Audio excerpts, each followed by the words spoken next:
dragile mele, și bine ați revenit pe canalul meu de YouTube.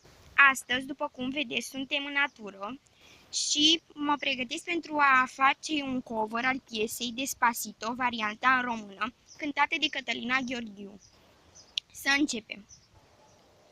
Care-i motivul pentru tot ce s-a întâmplat? Ai distrus iubirea, ai plecat. Mii de amintiri frumoase tu le-ai spulberat. Mi-ai luat inima și ai plecat. Hei tu, ce mai faci, străine bună, bine tu. Astăzi spune-mi însă inima nu înțelege ce se întâmplă cu ea, nu. Spune tu, a fost bine când ți-am dat și sufletul. Ți l-am pus pe tavă, ascultă-i urletul. Strigă să nu pleci nici când de lângă mine. Inima mă roagă, plânge să te aduc din nou la mine. Fără tine nu e bine, nu știe nimic de tine. Îmbrățișări, săruturi, vise, amintire, ai luat totul cu tine.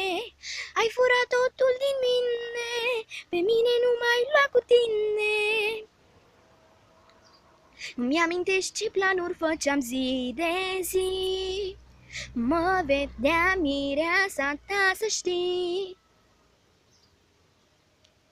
Tu mi-ai promis un inel, altar și copii.